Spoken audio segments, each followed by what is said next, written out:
County superintendent have to pay the price literally for failing to investigate a top official. A 4 in Your Corner investigation finding a state law that seems to indicate the superintendent, Dr. Joe Burke, could be on the hook for an entire year's worth of his salary. 4 in Your Corner investigator Matt Grant digging through state statutes and checking with legal experts. He joins us live with the very latest now. Matt? Well, Patrick, Superintendent Dr. Joseph Burke announced he was retiring this June, but recently hinted that he wanted to stay. And if he does, we found a section of Florida law that could pose trouble for him and the district. As the state begins looking into whether Superintendent Joseph Burke improperly suspended an investigation into a top official, board member Jeannie Dozier says Burke has something else to worry about. With some of the evidence that we have here that indicates that this statute very well could apply. Dozier is talking about this Florida statute, which states any district superintendent who knowingly fails to investigate any allegation of misconduct by instructional personnel or school administrators forfeits his or her salary for 1 year. Another section says if the superintendent has knowledge of a legally sufficient complaint and fails to enforce the policies of the district, in this case to conduct an investigation, that superintendent should be subject to penalties. Do you think the statute applies in this case? I do. This all goes back to an incident in August 2011 where multiple witnesses reported seeing Director of Secondary Operations Deidre Hicks, seen here, show up to work drunk. According to a state report, witnesses describe Hicks as emitting the odor of alcohol, and several wine bottles were found in her purse and in her car.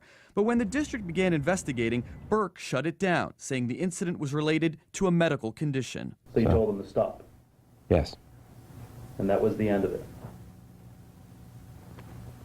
That was the end of it. Burke's decision could cost him a year's salary, according to Fort Myers attorney Janice Carruthers. She reviewed the case and says the way the statute is written, Burke's decision to suspend the investigation could have financial consequences. That is a clear violation of the statute, and he would have to forfeit his salary. No question? No question about it. It's crystal clear in the wording. But Board Chair Mary Fisher says it's not so cut and dry. So it could come back that Dr. Burke would have to forfeit his salary. It could come back that way. Fisher ultimately feels the statute is unclear. Statute is a little bit vague, and it does not specify who might have the authority to enforce it.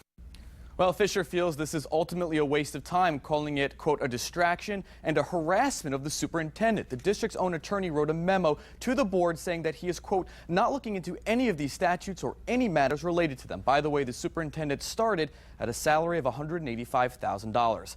Live in the studio, Matt Grant, Fox 4 in your corner. Meanwhile, the state says it will take over the investigation into Dr. Burke after the school board voted a week ago to deny the state's request. The inspector general had requested the board investigate whether Dr. Burke improperly suspended that investigation into Deidre Hicks, seen in that picture, as well as whether he mismanaged grant money.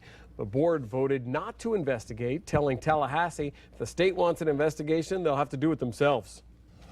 We understand that the Inspector General will be performing an investigation, and when I spoke with him, he explained to me that they will do that and they will send us their results, but that any sanctions then will be up to the board. Now, it's unclear how long the state investigation will take. Mary Fisher says any disciplinary action will be decided at the school board table, not by the state.